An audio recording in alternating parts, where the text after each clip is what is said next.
अस्सलाम वालेकुम दोस्तों, ਤੁਸੀਂ ਦੇਖ ਰਹੇ ਹੋ ਆਪਣਾ ਪੰਜਾਬ ਟੀਵੀ ਤੇ ਮੈਂ ਤੁਹਾਡਾ ਮੇਜ਼ਬਾਨ ਅਫਜ਼ਾਲ ਅਹਿਮਦ। ਸਭ ਤੋਂ ਪਹਿਲੇ ਆਪਣੇ ਚੈਨਲ ਨੂੰ ਕਰੋ ਸਬਸਕ੍ਰਾਈਬ ਤੇ ਨਾਲ ਹੀ ਲੱਗੀ ਹੋਈ ਘੰਟੀ ਨੂੰ ਦਬਾਓ ਕਿਉਂਕਿ ਸਾਡੀ ਲੇਟੈਸਟ ਔਰ ਬਿਹਤਰੀਨ ਵੀਡੀਓ ਸਾਡੇ ਦੋਸਤਾਂ ਤੱਕ ਪਹੁੰਚੇ ਸਭ ਤੋਂ ਪਹਿਲੇ। ਲੋ ਜੀ ਦੋਸਤੋ, ਜਿਸ ਤਰ੍ਹਾਂ ਤੁਹਾਨੂੰ ਪਤਾ ਹੈ ਕਿ ਆਪਣਾ ਪੰਜਾਬ ਟੀਵੀ ਵੀਰਾਂ ਵਾਸਤੇ ਰੋਜ਼ ਕੋਸ਼ਿਸ਼ਾਂ ਕਰਦਾ ਹੈ ਕਿ ਅੱਛੇ ਤੋਂ ਅੱਛਾ ਜਾਨਵਰ ਔਰ ਮਕਬੂਲ ਰੇਟ ਤੇ ਜਾਨਵਰ ਲੈ ਕੇ ਆਈਏ। ਰੋਜ਼ ਤਾਂ ਅੱਜ ਵੀ ਜਨਾਬ ਇੱਕ ਪਹਿਲਣ ਵੈੜ ਦੀ ਵੀਡੀਓ ਲੈ ਕੇ ਹਾਜ਼ਰ ਹੋਏ। ਸਭ ਤੋਂ ਪਹਿਲੇ ਮੇਰਾ ਕੈਮਰਾਮੈਨ ਤੁਹਾਨੂੰ ਵੈੜ ਦਿਖਾਏਗਾ ਤੇ ਮਜ਼ੀਦ ਗੱਲਬਾਤ ਕਰਾਂਗੇ ਮਾਲਕ ਦੇ ਨਾਲ ਕਿ ਮਾਲਕ ਕੀ ਡਿਮਾਂਡ ਕਰਦੇ ਨੇ। आला क्वालिटी के जानवर मिलते हैं जनाब अपना पंजाब टीवी ते। जर्सी तो जनाब फ्रीजन एक क्रास है, पहला वारा जनाब बड़ी सुंदी है, कद शान बड़ा आला है जनाब। लोकेशन वीरां नूं दसदा जावां तहसील दीपालपुर जिला उकाड़ा। आर्डर क्वालिटी माशाल्लाह बड़ी लाजवाब है, थन माशाल्लाह सोहना बैठ कटदी है भाई। चाचे तेरा छड़ के जरा परां टोरिया जे। पहला वारा सुंदी है जनाब, मूँह चो चार दंद है, जर्सी ते फ्रीजन क्रास है, बिल्कुल पतली बरीक बूथी ते छोटा छोटा जनाब वैर कन लगे देख सकते हो माशाल्लाह। आला नस्ल ज़ात वाले जानवर मिलते हैं जनाब अपना पंजाब टीवी। चाचा जी थोड़ा जाके जरा तसली हो जाए माशाल्लाह, खूबसूरत जानवर है जी।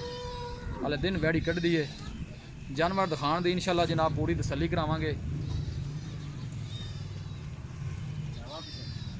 नहीं बस ठीक लगा वापस।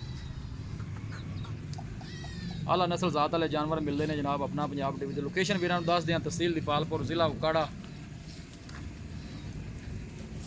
यह देखो माशाल्लाह आर्डर क्वालिटी बड़ी लाजवाब है, हाले दिन लैंदी है वैड़।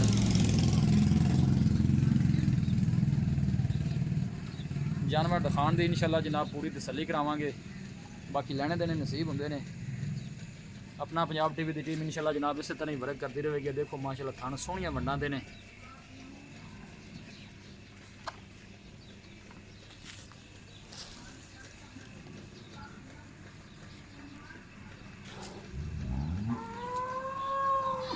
लोकेशन एक दफ़ा वीरां नूं फिर दस दें तहसील दीपालपुर जिला उकाड़ा। पहला वारा जनाब वैड़ी सुंदी है, मूँह चो चार दंद है, बाकी जो भी हिसाब किताब है मेरे कैमरे की नज़र है।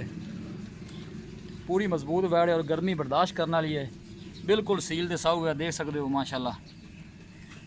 सोहना हवाना वैड़ी कट दी है भाई, यह देखो तंग शंग करने वाली नहीं है।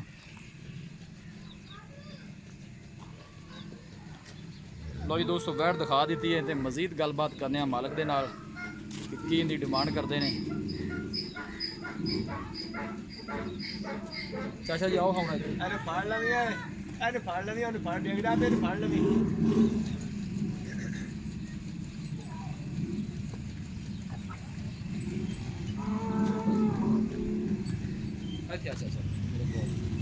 अस्सलाम वालेकुम। वालेकुम चाचा जी की हाल है? ठीक ठाक भैया से ठीक हो, मेरे को इतने मेरे को आओ।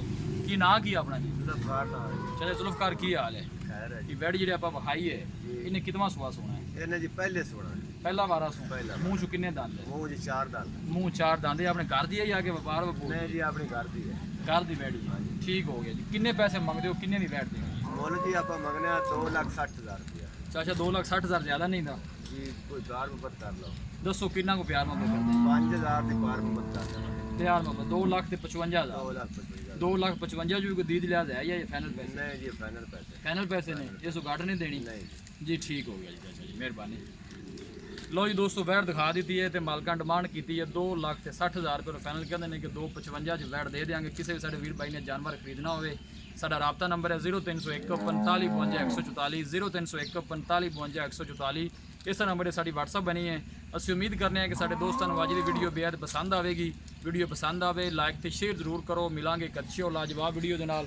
अपने मेज़बान अफजाल अहमद इजाज़त। अल्लाह निगहबान।